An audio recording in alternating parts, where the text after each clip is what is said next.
మనం ఈ వీడియోలో అత్తాకోడళ్ల అనుబంధం పార్ట్ 2 స్టోరీ గురించి తెలుసుకుందాం. బీరపల్లి అనే ఊరిలో బేబమ్మ, గీత అనే అత్తాకోడళ్ళు ఉన్నారు. వీళ్ళు అందరి అత్తాకోడళ్లలాగా తమ భర్తలకి తలనొప్పులుగా ఉండకుండా ఇంటిని ప్రశాంతంగా ఉంచుతుంటారు.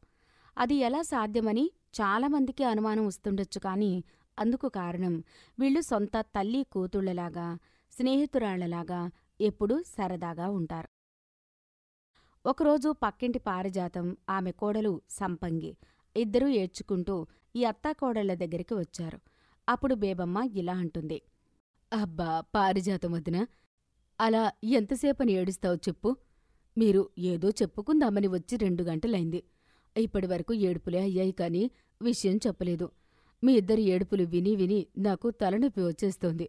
ఇప్పటికైనా విషయమేంటో చెప్తారా లేదా అని కాస్త గట్టిగా అడిగేసరికి ఆ పారిజాతం ఏడుపాపి ఇలా అంటుంది. ఏం చెప్పమంటావదనా, మీ అన్నయ్య నన్ను వదిలేసి సన్యాసుల్లో కలిసిపోయారొదనా, నాకు అన్యాయం చేసిపోయారొదనా అని మళ్ళీ ఏడుపు మొదలెట్టింది. అప్పుడు బేబమ్మ ఇలా అంటుంది. అబ్బా వదిన, అలా ఏడుస్తుంటే సన్యాసుల్లో కలిసిన మనిషి కోసం ఏడుస్తున్నట్టు లేదు. ముందు ఆ ఏడుపు ఆపి సన్యాసం ఎందుకు తీసుకున్నారన్నయ్యగారు, ఆ విషయం చెప్పు అని అడగడంతో కోడలి మీద చెప్తూ ఇలా అంటుంది. ఇంకెందుకు వదినా, ఇదిగో ఈ కోడలు మహాతల్లి మా కొంపలో అడుగు పెట్టింది కదా, అప్పటినుండి మా కొంపకి పీడ పట్టింది. అందుకే మా బ్రతుకులు ఇలా అయిపోయాయి వదినా అంటూ మళ్లీ రాగాలు తీస్తుంటే అప్పుడు కోడలు కలగజేసుకుంటూ ఇలా అంటుంది. చూడండత్తయ్య, మాటలు జాగ్రత్తగా రానియండి. నేనేం చేశానని అంటున్నారు? మీ దయవల్లే కదా నా మొగుడు నన్నొదిలి మామయ్య గారితో కలిసి సన్యాసం తీసుకుంది. చూడండి పిన్నిగారు, కన్న కొడుకని కూడా చూడకుండా ఆయన్ని మాటలతో టార్చర్ పెట్టారు. పాపం, అందుకే ఆయన కూడా మా మామయ్యతో కలిసి సన్యాసం తీసుకోవడానికి వెళ్ళిపోయారు. అంతా ఇదిగో ఈ అత్తయ్య వల్లే. ఆవిడదేముంది, పెన్షన్ తీసుకునే వయసు వచ్చేసిందే. కానీ నేను ఇంకా అమ్మ నీ పిలుపుకి కూడా నోచుకోలేదు. ఈ మహాతల్లి దయవల్ల ఇంకా ఈ జన్మకి నాకు ఆ అదృష్టమే పోయింది అని అత్తగారి మీద చాడీలు చెప్పడంతో అత్తగారికి కోపం వచ్చి ఇలా అంటుంది. ఏంటే నా మీద మా వదినకి చాడీలు చెప్తున్నావు? అంతా నీ వల్లే. అసలు నువ్వు మా కొంపకి కోడలుగా రాకపోయి ఉంటే మా బ్రతుకులు చక్కగా ఉండేవి అని ఈ అత్తాకోడళ్ళ దగ్గర కూర్చుని ఆ అత్తాకోడలిద్దరూ గొడవపడుతున్నారు. ఇంతలో బేబమ్మ కోడలు గీత తన అత్తగారిని లేపి పక్కకి తీసుకెళ్లి ఇలా అంటుంది. అత్తయ్యా, మీరు ఎంతసేపు అడిగినా అత్తమీద కోడలు, కోడలి మీద అత్త చాడీలు చెప్పుకుని ఏడడం తప్ప మీకు అసలు నిజం తెలీదు. నా మాట విని అసలు ఏం జరిగిందో ఆ భర్తల్ని అడిగితే తెలుస్తుంది. వీళ్ల ఏడుపుల గోల మనకి తప్పుతుంది. వీళ్ళు ఇంకా కాసేపు ఇలా మరి ఇంట్లో ఏడ్చారంటే చుట్టుపక్కల వాళ్ళు మన ఇంట్లో ఏదో అయిపోయిందనుకుని వచ్చినా వచ్చేస్తారు. ముందు వాళ్ళని వాళ్ళ ఇంటికి పంపేయండి, మన విషయం అటు నుండి నరుక్కొద్దాం అని చెప్పడంతో అత్తగారు బేబమ్మ ఆ ఏడుస్తున్న అత్తాకోడళ్ల దగ్గరికి వెళ్ళి ఏడుపులయ్యాక రమ్మని చెప్పి పంపించేసింది. వాళ్ళు వెళ్ళిపోయాక అత్తగారు గీతతో ఇలా అంటుంది. హమ్మయ్యా, తుఫాను వెలిసినట్టయిందే. కాసేపు వీళ్ళ ఏడుపులతో చెవుల్లో తుఫాను పుట్టించేశారనుకో. అది సరే కాని ఇంతకీ ఆ అన్నయ్య వాళ్ళు సన్యాసుల్లో చేరి ఎక్కడున్నారో మనకెలా తెలుస్తుందే కోడలా అని అడగడంతో కోడలు గీత ఇలా బదిలిస్తుంది. ఆ సంగతి నాకొదిలేయండి, టెక్నాలజీని వాడి వాళ్ల జాడ నేను కనిపెడతానుగా అని చెప్పింది. అలా 2 రోజులపాటు తన తెలివితో ఆ కోడలు పక్కింటి మగాళ్ళిద్దరూ ఎక్కడ ఉన్నారో జల్లెడ పట్టింది. చివరికి వాళ్ల జాడ తెలిసిన తరువాత తన అత్తగారి దగ్గరికి వచ్చి ఇలా అంటుంది.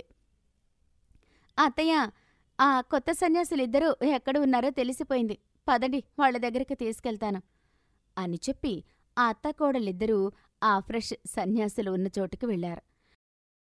అక్కడ ఒక చెట్టు కింద ఇద్దరూ కూర్చుని కళ్ళు మూసుకుని ధ్యానం చేసుకుంటుంటే బేబమ్మ ఇలా అంటుంది. అన్నయ్యా, ఏంటన్నయ్య ఈ అవతారం? ఇల్లు వదిలి వచ్చి ఈ వేషాలేంటి అని అనేసరికి ఆ పెద్ద సన్యాసి కళ్ళు తెరిచి ఇలా అంటున్నాడు. అలోక్ నిరంజన్, సోదరి నువ్వా? ఇది వేషం కాదు సోదరి, విషయం. ఈ జన్మం ఆ దేవుడిని చేరుకోవడానికే అని మాకు తెలిసిన విషయం. ఆ విషయాన్ని సాధన చేయడానికే వచ్చాము ఇక్కడికి. యారా కుర్రడెంబక, అంతేనా? అంటూ కొడుకుని ధ్యానం నుండి కదిపాడు. అప్పుడు ఆ చిన్న సన్యాసి కూడా ఇలా అంటున్నాడు. అవును జనక అని అనేసరికి గీత కలుగజేసుకుంటూ ఇలా అంటుంది. అబ్బా బాబాయ్ గారు, ఇప్పటికే మీ ఆడాళ్ళిద్దరూ మా అత్తయ్యకి తలబొప్పి కట్టించేశారు.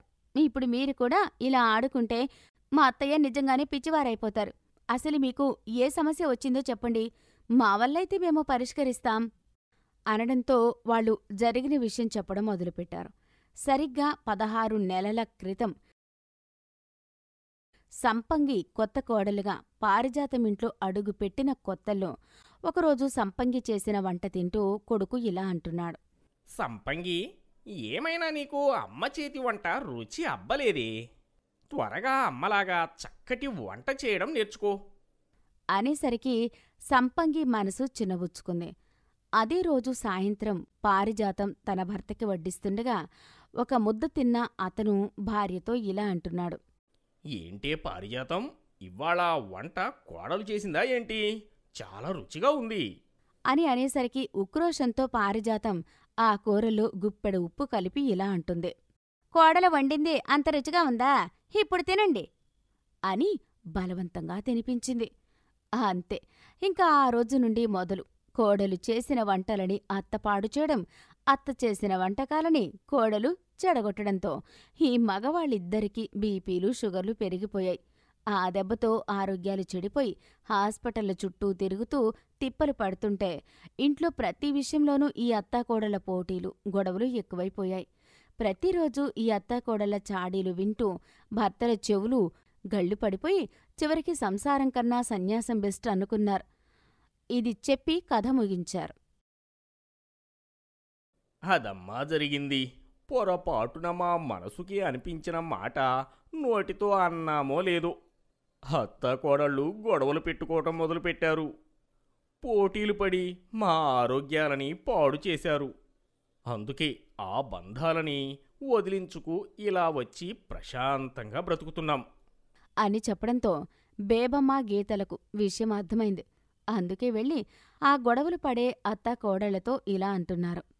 చూడు వదిన, మీ సంసారాన్ని మీరిద్దరే చేతులారా పాడు చేసుకున్నారు. నీకన్నా నీ కోడలు బాగా చేసిందంటే నీకెందుకు అంత ఉలుకు? హాయిగా వంట బాధ్యత ఆమెకు వదిలేసి కృష్ణారామ అనుకుంటూ కూర్చోక ఆ పిచ్చి పనులేంటి అని అత్తగారికి గడ్డిపెట్టింది. అప్పుడు గీత ఆ కోడలిని తగులుకుంటూ ఇలా అంటుంది. ఏం వదినా, మా అన్నయ్య తన తల్లి వంట బావుందంటే తప్పేంటి? చిన్నప్పటినుండి తిన్న రుచి బావుందంటే అది నీకు తప్పైపోయిందా? నువ్వు అలా చేస్తాను, నేర్చుకుంటాను అని ఉంటే ఈరోజు మీ సంసారం వేరేలా ఉండేదే అని అంది. అలా అత్తాకోడళ్ళిద్దరూ ఆ అత్తాకోడళ్ళకి కడుపు నిండా గడి పెట్టడంతో వాళ్ళు వెళ్ళి తమ భర్తలకి క్షమాపణ చెప్పుకున్నారు. దాంతో మళ్లీ ఆ సంసారం దారిన పడింది. ఇక ఆ తరువాత ఆ అత్తాకోడళ్ళు కూడా వీళ్లలాగానే అన్యోన్యంగా ఉండడంతో ఆ భర్తలిద్దరూ చాలా ఆనందించారు. ఆ విధంగా ఆ అత్తాకోడళ్ల సమస్యని తీర్చి అత్తాకోడళ్ల అనుబంధం ఏంటో వాళ్లకి కూడా తెలిసేలా చేశారు ఈ అత్తాకోడళ్ళు బేబమ్మ గీతలు. కథ చూసి వెళ్ళిపోవడం కాదు, నచ్చితే సబ్స్క్రైబ్ చేయండి, లైక్ చేయండి, కామెంట్ చేయండి. మరిన్ని మంచి కథల అప్డేట్ల కోసం బెల్ ఐకాన్ని గట్టిగా కొట్టడం మర్చిపోకండి.